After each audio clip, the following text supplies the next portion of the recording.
నమస్కారం ఫ్రెండ్స్. వచ్చే సంవత్సరం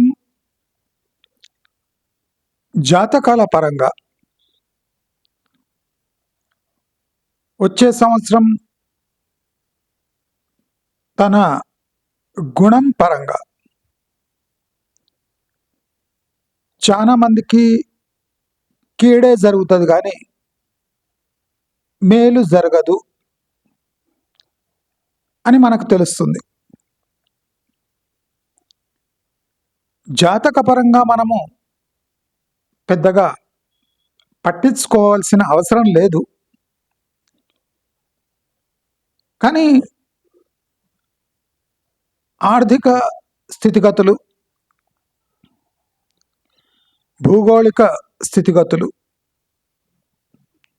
దాంతోపాటు ఈ జాతక స్థితిగతులు కూడా రాబోయే సంవత్సరం చాలా మంది జీవితాల్లో సంచలనాలే జరుగుతాయి అని మనకు తెలుస్తుంది. అయితే మనము రాబోయే సంవత్సరం నుంచి దేశంలో ఆర్థిక వ్యవస్థలో, సామాన్యుల జీవితాల్లో తీవ్రమైన ప్రభావము, ఒడిదుడుకులు చూడబోతున్నాం.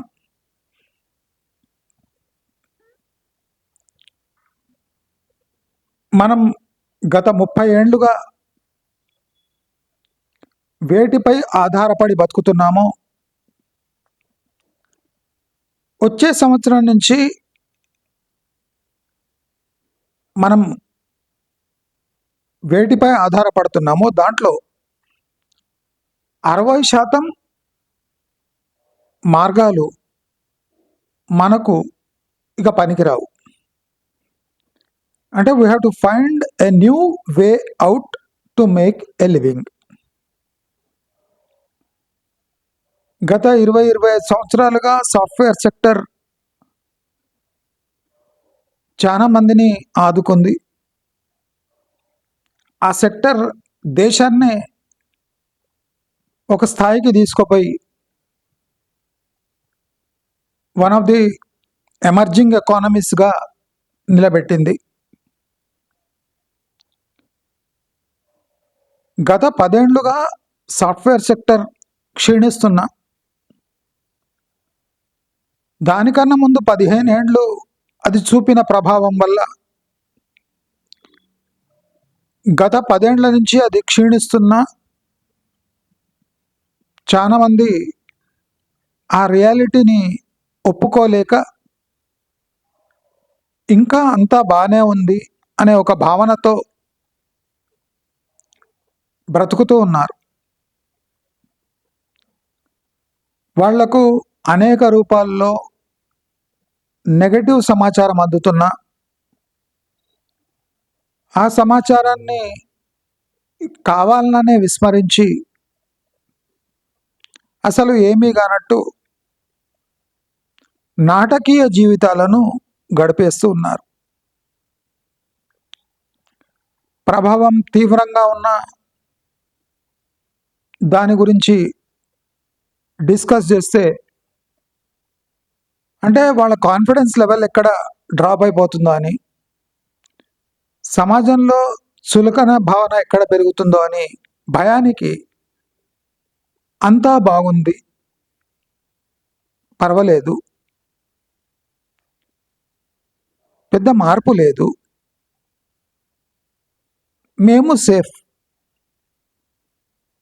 అనే కొన్ని అందమైన పదాలను జీవితాలకు అంటించుకొని బతకడం అలవాటైపోయింది. మనము ఇవాళ ప్రాక్టికల్గా భారతదేశంలో ఎలాంటి ప్రమాదాలు పొంచి ఉన్నాయి, ఆ ప్రమాదాల నుంచి మనం వేటిని విస్మరించగలం, వేటిని అంటే ఎదుర్కోగలం, వేటితో మనం ఓడిపోవడానికి సిద్ధంగా ఉండాలి, ఏం చేయటం వల్ల మనం అంటే బతికి పడే సూచనలు ఉన్నాయి.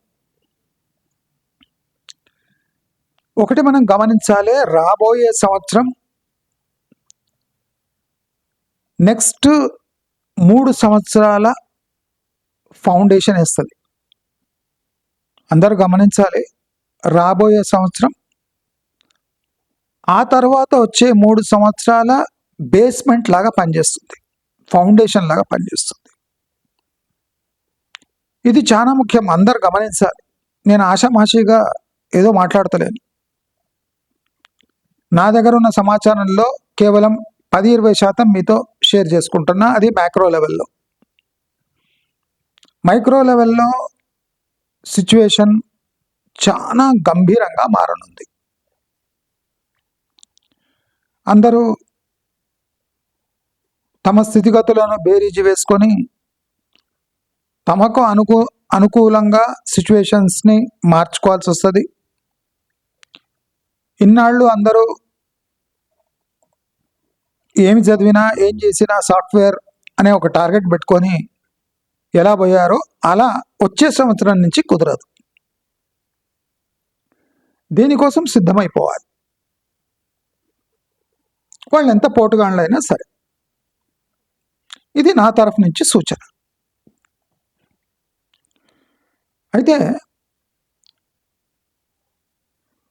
మన భారతదేశం అగ్రి బేస్డ్ ఎకానమీ. ఈ మాట ఎందుకు అంటున్నారు? మన భారతదేశం అగ్రి బేస్డ్ ఎకానమీ అయితే మరి సాఫ్ట్వేర్ సెక్టర్ని ఏమంటారు? సాఫ్ట్వేర్ని గత 20 సంవత్సరాలుగా సన్ రైజ్ సెక్టర్ అంటున్న వాళ్ళు ఇప్పుడు సడన్గా భారతదేశాన్ని అగ్రి బేస్డ్ ఎకానమీ ఎందుకు అంటున్నారు? అంటే సాఫ్ట్వేర్కి నెక్స్ట్ అగ్రికల్చర్ సెక్టరే హైలైట్ కానుందా? నేను ఒక గంభీరమైన విషయం మీతో ఇవాళ చెప్పదలుచుకున్నాను, అదే అవుతుంది, మనం తట్టుకోవాల్సిందే. ప్రస్తుతం భారతదేశంలో రైతుల్లో ఉన్న అంటే నైపుణ్యం గల రైతులు 100 రైతుల్లో 2-3% రైతులు నైపుణ్యం గల రైతులు.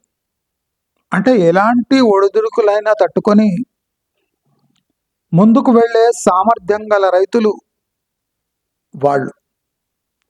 తమ సామర్థ్యంతో పాటు ఆ భూమి యొక్క సాంద్రత, భూమి యొక్క గుణము మంచిగా ఉన్న కారణంగా వాళ్ళు ఆ మాత్రం నైపుణ్యంగా బతకగలుగుతున్నారు. అంటే 95-97% రైతులు 1-2-3 మ్యాక్సిమం 3 పంటల అనుభవం కలిగిన రైతులు. 1-2-3 మ్యాక్సిమం 3. కొంతమంది అయితే ఒకటే పంట, మ్యాక్సిమం 2 పంటలు, కొంతమంది 3 పంటల వరకు వాళ్ళు దీంట్లో అనుభవం కలిగి ఉన్నారు. అయితే ఎంత ఎక్కువ అనుభవం ఉన్న పంటలు ఉంటాయో ఆ పంటలకు అంత ఎక్కువ డిమాండ్ పడిపోతుంది. అంటే ఫర్ ఎగ్జాంపుల్ మనము గోధుమలు, వడ్లు ఇవి ప్రముఖమైన పంటలు. మిగతావి సన్ఫ్లవర్ కానివ్వండి, గ్రౌండ్ నట్, ఇవన్నీ కాటన్ కానివ్వండి, మిర్చి, ఇవన్నీ వాణిజ్య పంటల టైప్ అయిపోయినాయి. ఇప్పుడు కొన్ని మల్టీ యూజ్ ఉన్న పంటలు ఉన్నాయి. అంటే మక్క, సజ్జలు, ఇలాంటి పంటలు అంటే పౌల్ట్రీ రంగానికి, యానిమల్ ఫీడ్ రంగానికి, మనుషులకు అన్నిటికీ పనికొస్తాయి. కానీ గోధుమలు, వడ్లు అనేవి బేసికలీ హ్యూమన్ కన్జంప్షన్ కోసం పనికొస్తాయి. రాబోయే సంవత్సరాలలో మోస్ట్ పాపులర్ అండ్ స్టేపుల్ ఫుడ్స్కి డిమాండ్ భయంకరంగా పడిపోతుంది. ప్రొడక్షన్ భయంకరంగా పెరుగుతుంది, రేట్స్ భయంకరంగా పడిపోతాయి. దాంతో మనకు చీపుగా లభించేవి మనకు అంటే వాటిపై ఆధారపడి జీవించాల్సి వస్తుంది. మన దగ్గర చాయిస్ ఉన్నా మనం కొనలేని పరిస్థితి. ఇది ఎందుకు అవుతుంది? మన దగ్గర రకరకాల పంటలున్నా అవి పంటకు నోచుకుంటలేవు. ఎందుకు అంటే ఫార్మర్స్లో ఇన్నోవేషన్ లేదు, ఇన్నోవేషన్ చేసే వాళ్ళకు ధైర్యం లేదు, డబ్బు లేదు. ఒక పంటను, కొత్తగా వేసిన పంటను 2-3 దఫాలుగా రక్షించుకునే సామర్థ్యము మన రైతులకు లేదు. నేను వ్యవసాయ రంగంలో తప్పకుండా జరిగే మార్పుల గురించి నేను మాట్లాడుతున్నాను.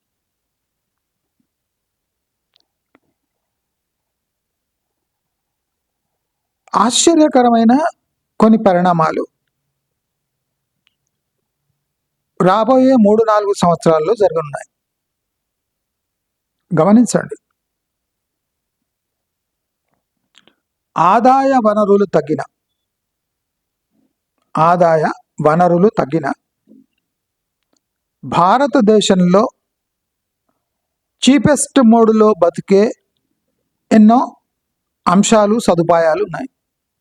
అంటే మనిషి అనుకుంటే చాలా తక్కువ అమౌంట్ స్పెండ్ చేసి తన జీవితం సాగించే అవకాశాలు భారతదేశంలో మాత్రమే ఉన్నాయి. ఆశ్చర్యకరంగా రాబోయే 3-4 ఏళ్లలో కొన్ని లక్షల ఎకరాలు సాగులోకి వస్తాయి. గమనించండి, ఆశ్చర్యకరంగా వచ్చే 3-4 సంవత్సరాల్లో లక్షల ఎకరాలు సాగులోకి వస్తాయి. సాగులోకి వస్తాయి అంటే చాలామంది వ్యవసాయం చేపడతారు అని అర్థం. చాలామంది వ్యవసాయం చేపడతారు అంటే ఇష్టంగా చేస్తారంటే కాదు, కష్టంగా చేస్తారు. నైపుణ్యం గల రైతన్నలు తగ్గిపోతారు, నైపుణ్యం లేని భూమి గల వ్యక్తులు మళ్ళీ వ్యవసాయం వైపు వెళ్తారు. ఇది ఎందుకు జరుగుతుంది? ఇది ఈ బ్రెయిన్ డ్రైన్ లాంటిది. అంటే నైపుణ్యం గల వ్యక్తులు యుఎస్కి, జర్మనీకి, ఇతర దేశాలకు వెళ్ళినట్టు నైపుణ్యం గల వ్యక్తులు అంటే ఎక్స్ట్రీమ్ నైపుణ్యం ఉన్నోళ్లే సిటీలలో ఉండగలరు. మధ్యలో వలస వచ్చిన వ్యవసాయదారుల పిల్లలు మళ్ళీ వ్యవసాయంలోకి వెళ్ళే అన్ని అవకాశాలు ఉన్నాయి. లక్షల ఎకరాలు సాగులోకి వస్తుంది, వేలాది మంది మళ్ళీ వ్యవసాయంలోకి వెళతారు. కానీ నైపుణ్యం ఉన్న వాళ్ళు దాంట్లో చాలా తక్కువగా ఉంటారు, అంటే 2-3%. మిగతా వాళ్ళంతా నీళ్లు పారిచ్చి ఒడ్లు, ఇతర గింజలు వేసుకునే సామర్థ్యం మాత్రమే కలిగి ఉంటారు. అంటే పాపులర్ స్టేపుల్ ఫుడ్స్ ఎక్కువైపోతుంది, స్పెషలైజ్డ్ బాగా ధరలు పలికే ఫుడ్స్ తక్కువైపోతాయి. అంటే ఎక్కువ పండించని భూములకు అత్యధిక ధరలు వస్తాయి, కామన్గా పండించే పంటలకు ధరలు విపరీతంగా పడిపోతాయి. దీనివల్ల కొత్త రైతులు అంటే మళ్ళీ బ్యాక్ టు పెవిలియన్ పోయే రైతులకు భయంకరమైన గడ్డు కాలం మనం చూడొచ్చు. ఇది తప్పకుండా జరుగుతుంది, మీరు చూస్తూ ఉండండి. మేము సిటీలోనే సెటిల్ అవుతున్నాము అని ఇల్లు కట్టుకున్న వాళ్ళు కూడా ఊళ్ళల్లో పోయే పరిస్థితులు మనం వచ్చే సంవత్సరం కానివ్వండి, తర్వాత 3 సంవత్సరాల్లో మనం స్పష్టంగా చూడొచ్చు. దానికి బీజం పోసేదే next year. Next year will be extraordinary year for lot of people. 2026లో చాలా మందికి ఈ ఎకానమికల్ అండ్ జియోగ్రఫికల్ అవేర్నెస్ వస్తుంది. అంటే ఆర్థిక పరంగా మనం నిలదొక్కుకోగలమా, మన ఫ్యూచర్ ఎట్లా అని అతి అమాయకులకు కూడా అవేర్నెస్ వచ్చే ఛాన్సెస్ నెక్స్ట్ ఇయర్ ఉంది. అదే కాకుండా ఊళ్ళల్లో ఉంటే అడ్వాంటేజ్ ఏమి అనేది తప్పకుండా నెక్స్ట్ ఇయర్ నుంచి ఇంకా వలస వచ్చిన వాళ్లకు అర్థమైపోతూ ఉంటుంది. ఇవి 2 extremely important points for years to come. And next year will B a platform for next 3 years. నేను ఆషామాషిగా చెప్తలేను, గమనించండి. మీరు గమనిస్తూనే ఉండండి, మీ కళ్ళ ముందర జరుగుతూనే ఉంటుంది. మనకు సోషల్ మీడియాలో కనిపించే ఈ సాఫ్ట్వేర్ వాళ్ళు పంటల దిక్కుపోయి సక్సెస్ కావడం, ఇదంతా ఆల్మోస్ట్ 95% ఫేక్ స్టోరీస్. ఇది అంటే వాళ్ళు దూకారు గనక ఈదాల్సి వచ్చిన సిచ్యువేషన్. వాళ్ళు దూకారు, సాఫ్ట్వేర్లో మర్యాద పోయింది, అందుకోసం ఇటు దిక్కు వచ్చారు. ఇటు దిక్కు కూడా మర్యాద పోతుందేమో అని బెంచ్ మీద కూర్చున్నట్టు అగ్రికల్చర్ చేస్తున్నట్టు నటిస్తున్నారు. కానీ వీళ్ళు అగ్రికల్చర్లో సక్సెస్ కావడం 95% ఫేక్. మనం సోషల్ మీడియా చూసి ఇన్స్పైర్ కావద్దు.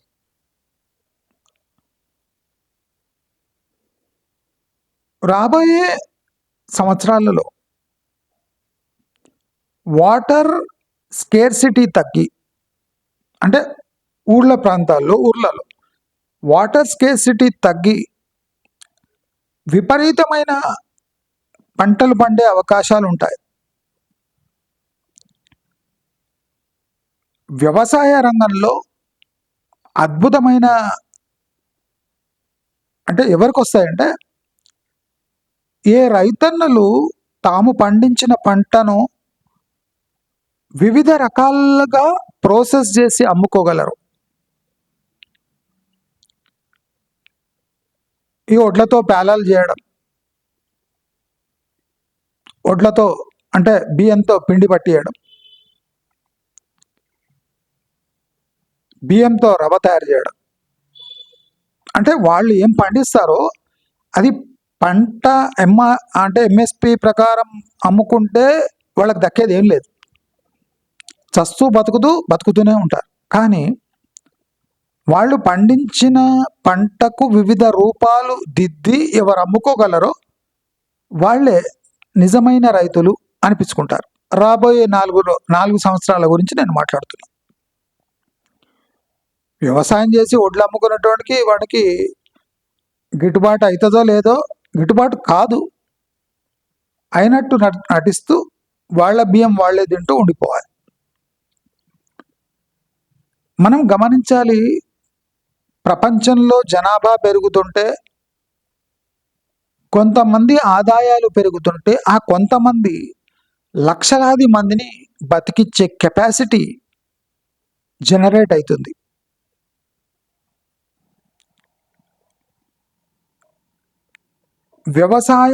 వ్యవసాయ భూములపై ఒక ఇంపార్టెంట్ అప్డేట్ ఇస్తున్నా మీకు. నేను వ్యవసాయ భూమి యొక్క రేట్ ఎలా ఫిక్స్ చేయాలనో నేను చాలా వీడియోస్లో చెప్పిన. రైతు బంధు ఉంది గనక ఈ మాత్రం భూములకు ఆదరణ ఉంది.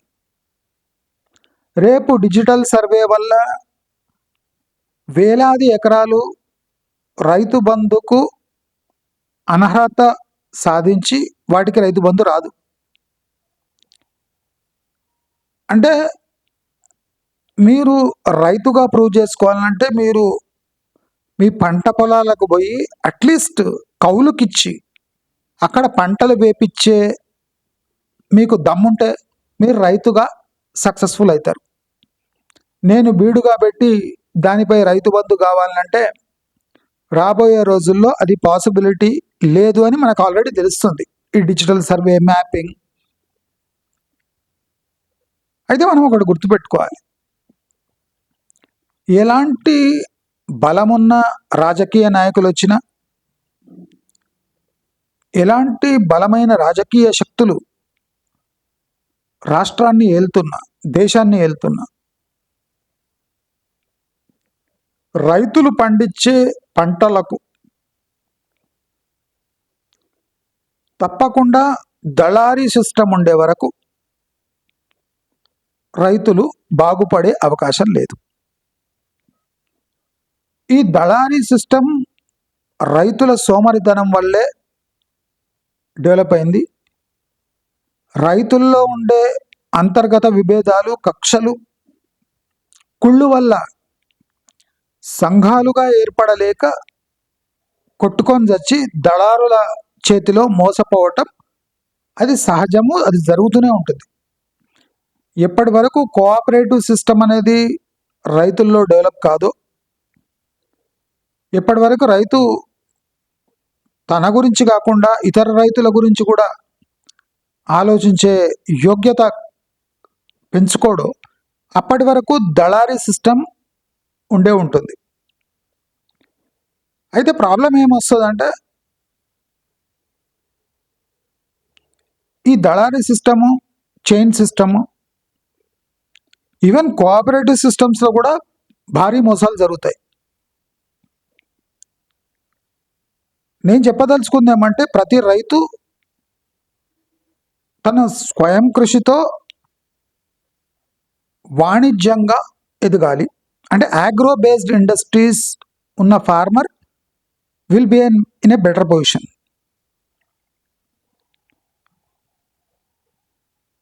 వచ్చే సంవత్సరం ఒక 8 నెలల తర్వాత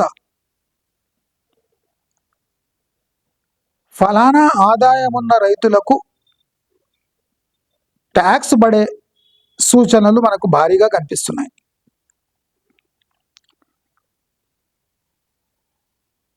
అంటే 6-8 నెలలు నాకు అందుతున్న సమాచారం అంటే వచ్చే సంవత్సరం 8 నెలల తర్వాత ఫలానా అంటే ఆదాయం ఉన్న రైతులకు కూడా ట్యాక్స్ పడే అవకాశాలు ఎక్కువగా ఉన్నాయి. ఆ బ్లూ ప్రింట్ రెడీ అయినట్టు నాకు సమాచారం.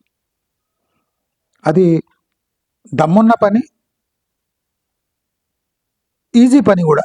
ఎందుకంటే భారీగా ఆదాయం ఉన్న రైతులు చాలా తక్కువ మంది ఉంటారు భారతదేశంలో. అంటే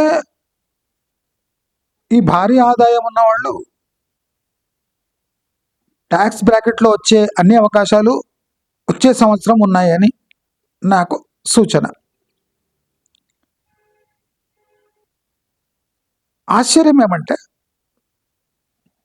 100 ఎకరాల ఉన్న రైతులు భారతదేశంలో సేద్యం చేస్తలేరు.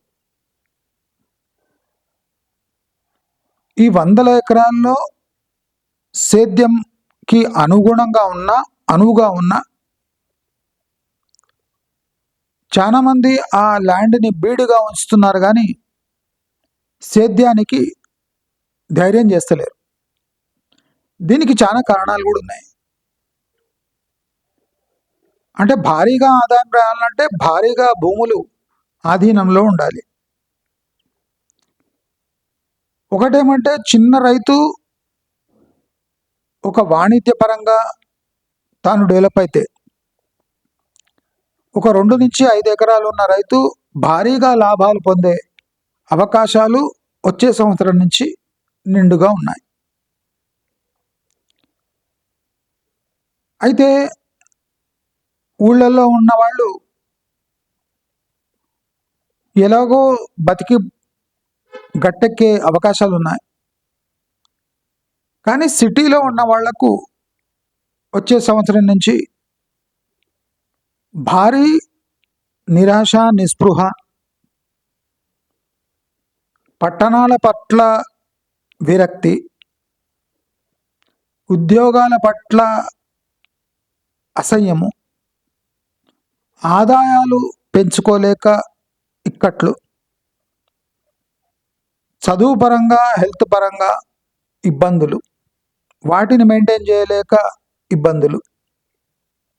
అంటే సిటీలో ఉంటామని తీర్మానం చేసుకొని ఊళ్ళల్లోకి వెళ్ళలేని పరిస్థితి, వాళ్ళ పరిస్థితి దుర్భరంగా మారబోతుంది వచ్చే సంవత్సరం నుంచి.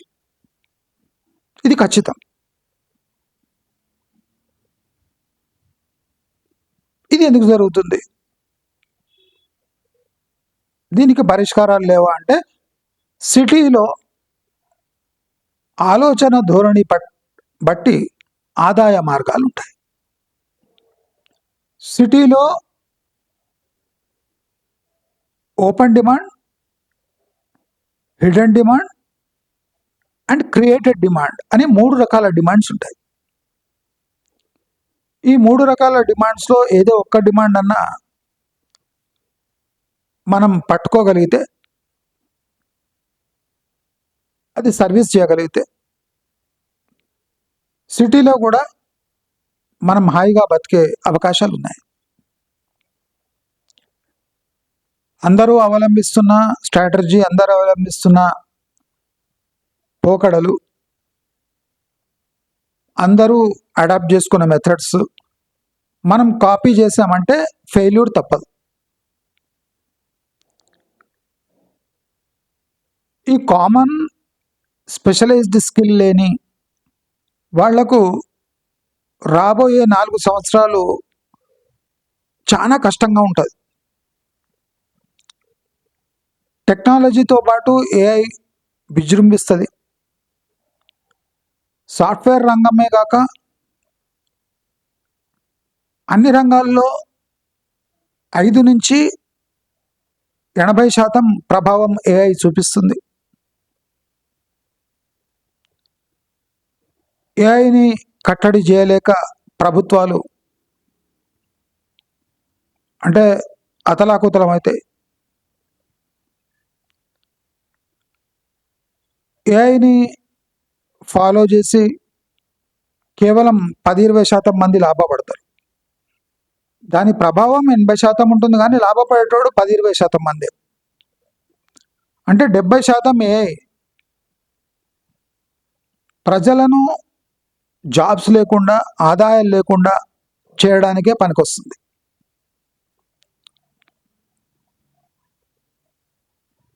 మన వస్తువు ఇన్ఫ్లేషన్ కంట్రోల్లోకి వస్తుంది. స్పెండింగ్ పవర్ తక్కువైతే కన్జంప్షన్ తక్కువైతుంది. తద్వారా మనము surplus production plus increase in production రెండు చూడొచ్చు. మెకనైజేషన్ వల్ల, హైబ్రిడ్ వల్ల ఓవర్ ప్రొడక్షన్,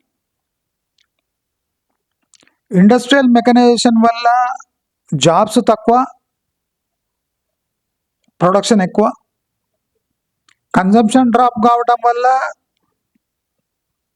ఇన్ఫ్లేషన్ తక్కువ, అవైలబిలిటీ ఆఫ్ గూడ్స్ ఎక్కువ. ఆశ్చర్యకరంగా జాబ్స్ కోల్పోతుంటే, ఆదాయ మార్గాలు పడిపోతుంటే, మనకున్న కెపాసిటీస్ ఎక్కువైపోయి గూడ్స్ చీప్ అయి ఒక ఇన్ఫ్లేషన్ని నెగటివ్లో తీసుకోపోయేంత స్థాయి రాదు. కానీ డ్యూ టు అవర్ పాపులేషన్ 140 కోట్ల మంది ఈ డిఫ్లేషన్ కానియరు, ఎప్పుడు కాన్స్టెంట్ డిమాండ్ ఉంటుంది. కానీ hand to mouth survival next day నుంచి స్టార్ట్ అవుతుంది. అందరు గుర్తుపెట్టుకోవాలి. చాలామంది ఈ interest rates, mutual funds, risk లేని పోర్ట్ఫోలియోస్లో ఇన్వెస్ట్ చేసి అద్భుతమైన జీవితాలు గడపాలనుకుంటుంటారు. వీళ్ళందరికీ రాబోయే సంవత్సరం గడ్డుకాలం. ఇన్ఫ్లేషన్ తగ్గుముఖం పడుతుంది. 7% interest rates, 1 year interest rates దాదాపు బొటాబొటిన ఆ ఇన్ఫ్లేషన్తో సరిపోతుంది. ప్రాక్టికల్ ఇన్ఫ్లేషన్ 10% దాటిన గవర్నమెంట్ ఇన్ఫ్లేషన్ కంట్రోల్లో ఉంటుంది. అంటే ఇన్విజిబుల్ ఇన్ఫ్లేషన్ ఉంటుంది.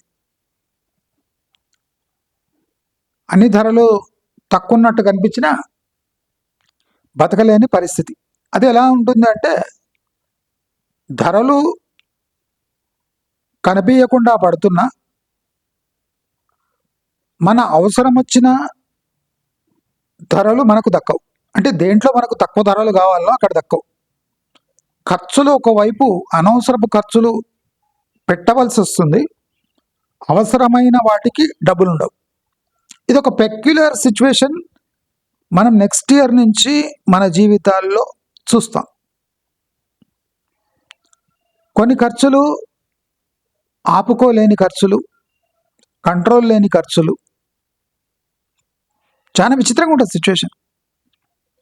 ధరలు పడుతున్నా, ఇన్ఫ్లేషన్ తగ్గినా జీవితాలు మారవు. ఇది ఎందుకు మారవు అంటే ఆదాయాలు పడిపోతుంటాయి. ఇన్ఫ్లేషన్ ఇంకో 1% పెంచినా, ఇంట్రెస్ట్ రేట్ 1% పెంచినా లాభం లేదు. తెలంగాణలో ప్రాక్టికల్ ఎకనామిక్ సిచ్యువేషన్ మనకు క్లియర్గా కనిపిస్తుంది. నెక్స్ట్ ఇయర్ నుంచి భూమి ధరల్లో తీవ్రమైన తగ్గుదల వస్తూనే ఉంటుంది. Unless it achieves at least it stays near the 20%, practical నుంచి 20% వరకు వచ్చి ఆగిపోతే మనమందరికీ ఈ తత్వబోధ అయిపోతుంది. అంటే తత్వం బోధపడుతుంది. అప్పటి వరకు ఇలాంటి ఫ్లోస్లో మనం వెళ్ళిపోతూ ఉంటాం. ఎక్కడ పెరుగుతుంది పెడతనే లేదు, ఇవన్నీ మాటలు వస్తూనే ఉంటాయి. దానికి కూడా ఒక హద్దు ఉంటుంది. హద్దు తర్వాత మీరు అందరు చూడొచ్చు పరిస్థితి ఎట్లుంటుంది. అంటే ఎకనామిక్స్ని అంటే దాంతో పెట్టుకొని మనం జీవించలేం. ఎకనామిక్స్ సబ్జెక్టు తనంతకు తానే ఒక అంటే సెల్ఫ్ సస్టైనింగ్ సబ్జెక్ట్ అన్నట్టు. మీరు ఎవరు సహాయం దానికి అవసరం లేదు. అది తనంతకు తాను అలా వెళ్తూ ఉంటుంది, మనకు అర్థమైనా కాకపోయినా. కాబట్టి మనమందరం ఈ విషమమైన పరిస్థితులను రాబోయే సంవత్సరాల నుంచి తప్పకుండా గమనించవచ్చు.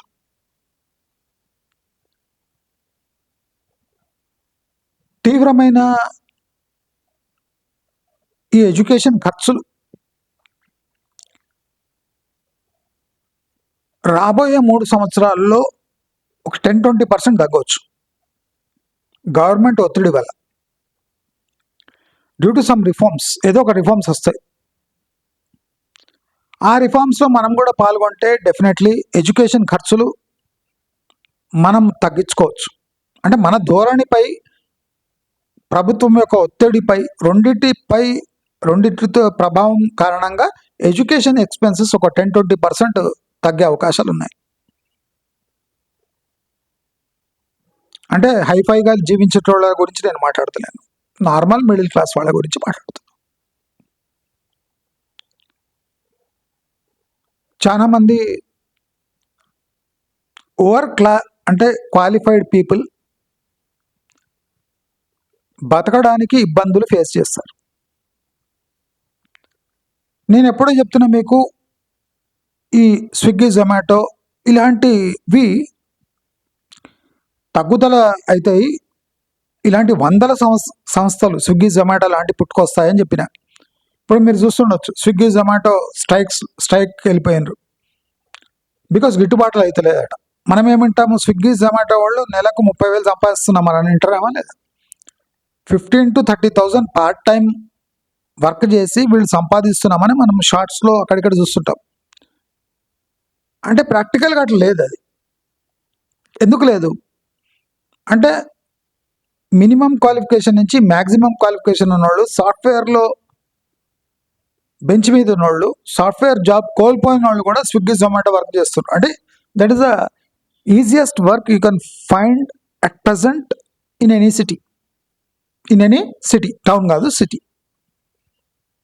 అంటే అదొక ఆదుకునే ఆదాయ మార్గంగా మారింది. అది అందరికీ ఆదాయ మార్గంగా కనిపిస్తుంది కనుక అందరూ దాంట్లో చేరి ఒకరికొకరు కాంపీట్ అయిపోయి ఓవర్ సర్వీస్ ఇచ్చేసి తమ నెత్తిపై అంటే భస్మాసుర హస్తం పెట్టుకున్నట్టు అవుతుంది. అది కాకుండా స్విగ్గీ జొమాటో అనే యాప్ ఓవర్ యాక్షన్ చేస్తుంది కనుక ఎవరిది వాళ్ళే యమునా తీరే అని ఎవరిది వాళ్ళే డెలివరీ చేసుకుంటారు. నేను లాస్ట్ వీడియోలో మీకు చెప్పిన అదే ఫస్ట్ కొన్ని స్టెప్స్ జరుగుతున్నాయి. నెక్స్ట్ ఇయర్ నుంచి చాలా ఘోరమైన పరిస్థితులు మీరు చూడగలరు. అంటే స్విగ్గీ జొమాటోలో కూడా డెలివరీ బాయ్స్ ఉద్యోగానికి విపరీతమైన డిమాండ్ పెరిగిపోయి, కాంపిటీషన్ ఎక్కువైపోయి, మార్జిన్స్ ఇంకా తక్కువై, హ్యాండ్ టు మౌత్. ఇప్పుడు ఆటో డ్రైవర్స్ పరిస్థితి ఎట్లుందో, స్విగ్గీ జొమాటో వాళ్ళ డెలివరీ బాయ్స్ పరిస్థితి కూడా రాబోయే సంవత్సరం నుంచి దుర్భరంగా మారే అన్ని అవకాశాలు ఉన్నాయి. సో ఇదొక పరిణామం. అయితే మనం అబ్జర్వ్ చేయవలసింది బిజినెస్ చేసే వాళ్ళ పరిస్థితి ఎట్లుంటుంది. ఇదొక ఇంట్రెస్టింగ్ ఎపిసోడ్. ఇది కాంప్లికేటెడ్ కూడా. రాబోయే సంవత్సరం నుంచి ప్రతి ఒక్క ఫీల్డ్లో రిఫైన్మెంట్ ఎక్కువవుతుంది. అంటే మార్కెటింగ్ చేయగల, ఇన్వెస్ట్ చేయగల మగాళ్ళకే బిజినెస్ తగ్గుతుంది. ఇక్కడ మోనోపోలీ అవసరం లేదు. సర్వీస్ చేసే ఎబిలిటీ ఎవరి దగ్గర ఉంటుందో, అడాప్టింగ్ ఎబిలిటీ ఉంటుందో వాడే బిజినెస్లో ఉంటాడు. వీడు వాడని కాదు, ఎవడైనా కావచ్చు. రాబోయే సంవత్సరం నుంచి బిజినెస్ పరంగా సర్వీస్ చేయగలవాడు, తక్కువ మార్జిన్స్ ఆశించేవాడు, కాన్స్టెంట్గా సర్వీస్ ఇచ్చేవాడు, మర్యాదగా సర్వీస్ ఇచ్చేవాడు, బాగా ఇన్వెస్ట్ చేసేవాడు, లాంగ్ అవర్స్ బిజినెస్లో స్పెండ్ చేసేవాడు, బాగా సోర్సింగ్ చేయగల సామర్థ్యుడు. సోర్సింగ్ సామర్థ్యం అంటే తక్కువ రేట్లో ఎక్కువ క్వాంటిటీ కొనే సామర్థ్యం ఉన్నవాడు బిజినెస్లో మనుగడ సాగిస్తాడు.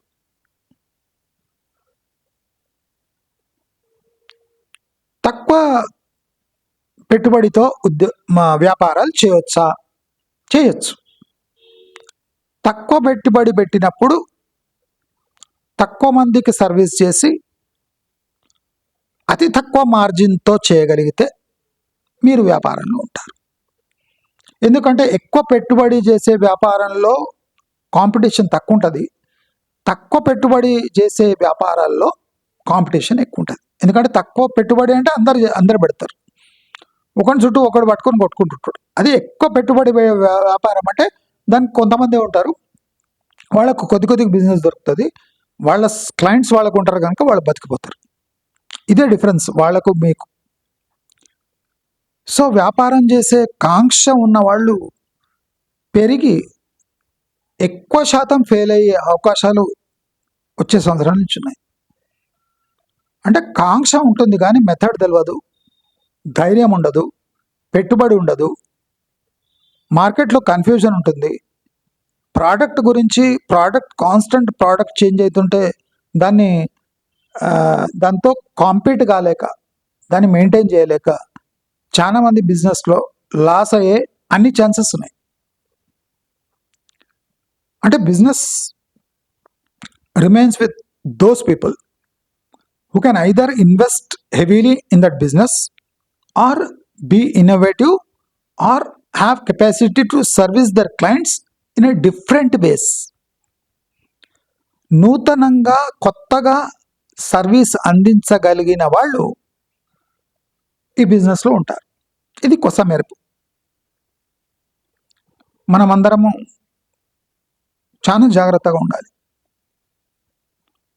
వ్యాపారంలో పెట్టుబడులు అంటే వ్యాపారం ఏ అమౌంట్ నుంచి స్టార్ట్ చేయాలి, ఏ టైంలో స్టార్ట్ చేయాలి, ఎంత మందితో స్టార్ట్ చేయాలి, ఎన్ని ప్రోడక్ట్స్తో స్టార్ట్ చేయాలి, ఏ ఏరియాలో స్టార్ట్ చేయాలి, ఎంత ఏరియా కవర్ చేయాలి, అంటే ఇవన్నీ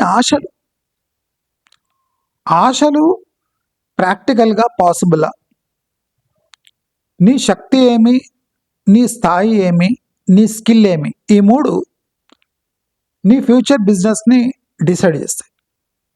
కాబట్టి బిజినెస్లో ఎంటర్ అయ్యే వాళ్ళు వచ్చే సంవత్సరం నుంచి విపరీతమైన కాంపిటీషన్ చూడగలరు. నేను చెప్పిన ఈ 3 స్కిల్స్ ఉన్న వాళ్ళు సర్వైవ్ అయ్యే ఛాన్సెస్ ఎక్కువ ఉన్నాయి. అయితే ఇప్పుడు బర్నింగ్ క్వశ్చన్ ఏమంటే, ఈ స్టేబుల్ ఇంట్రెస్ట్ రేట్స్ అయిన 7% పర్ ఇయర్ ఇది మనకు జీవనం సాగించడానికి ఉపయోగపడుతుందా అంటే కాదు. నా ప్రకారం ప్రాక్టికల్ ఇన్ఫ్లేషన్ 12% ఉంటే మనకు గవర్నమెంట్ ఫిగర్స్ 4.5, 5, 6 మధ్యలో పెడతారు. అంటే ప్రాక్టికల్ దానికి డబుల్ ఉంటుంది. డబుల్ ఎందుకు ఉంటుంది అంటే కాన్స్టెంట్గా ప్రోడక్ట్ ఇన్ఫ్లేషన్ చేంజ్ అవుతూ ఉంటుంది. అంటే ఒకటి తగ్గితే ఒకటి కింద పడుతుంటుంది. ఫుడ్ పడితే ఎలక్ట్రానిక్ ఐటమ్స్ ఎక్కువైతే ఫుడ్ పడుతుంటుంది. సర్వీస్ సెక్టర్లో ఇన్ఫ్లేషన్ వస్తే ఫుడ్ సెక్టర్లో డిఫ్లేషన్ ఉంటుంది. అంటే ఏదో ఒకటి బ్యాలెన్స్ అవుతూ ఉంటుంది. కానీ inflation will be about 10% in practical terms. కాబట్టి 7% ఇన్కమ్స్ మనని బతికించలేవు. మళ్ళీ బతకాలి అంటే బియాండ్ 7% పోవాలి. బియాండ్ 7% పోవాలంటే మీ జాబ్స్ కాకుండా, మీ వృత్తి కాకుండా 2-3 ఆదాయ మార్గాల్ని మనం ఆవిష్కరించాలంటే we have to discover some new methods to earn money. ఈ ట్రెడిషనల్ మెథడ్స్ రియల్ ఎస్టేట్ కానివ్వండి, ఈ ఏజెన్సీస్ కానివ్వండి, ఈ లైఫ్ ఇన్సూరెన్స్ పాలసీ ఇవన్నీ అబ్సల్యూట్ అయిపోతాయి, అంత డిజిటల్గా జరిగిపోతాయి. AI will take over even అంటే ఇన్సూరెన్స్ పాలసీ డిసిషన్స్ కూడా ఏఐ సాఫ్ట్వేర్స్ వచ్చేసి ప్రాక్టికల్. ఇప్పుడు ఎట్లయితుందంటే మీకు ఎక్స్ప్లెయిన్ చేస్తాను. ఫిక్స్డ్ డిపాజిట్స్ కూడా ఏఐ టూల్స్తో అంటే 6 months to 1 year 6 monthsకి షిఫ్ట్ అవుతూ ఉంటాయి. From bank to bank, from agency to agency. అంటే ఎవడు 0.2 ఎక్కువ ఇచ్చినా అక్కడ వెళ్ళిపోతుంది మనీ. ఎవడు 50 పైసలు ఎక్కువ ఇచ్చినా అడిదికి వెళ్ళిపోతుంది. అంటే కాన్స్టెంట్ షిఫ్టింగ్ ఉంటుంది ఫిక్స్డ్ డిపాజిట్స్లో. అంటే 25 పైసలు 10 పైసల కోసం కూడా పోటీ నెలకొంటుంది. అంటే అట్లా షిఫ్ట్ అవుతుంటుంది, ఎక్కడ పర్మనెంట్గా ఉండదు మనీ. సో ఇన్ఫ్లేషన్ని బీట్ చేయాలంటే ఇంట్రెస్ట్ రేట్స్ సరిపోవు కనుక you have to find out new ways to earn money. పడిపోతున్న jobs will create competition in this sector also. అంటే పార్ట్ టైం సెక్టర్స్కి డిమాండ్ పెరిగి కాంపిటీషన్ ఎక్కువైపోయి అక్కడ కూడా శాలరీ కట్స్, జాబ్ కట్స్ ఉంటాయి. సో అందుకోసం నేను చెప్తున్నా, రాబోయే year will be a game changer for our country. It will be a life changer for some people.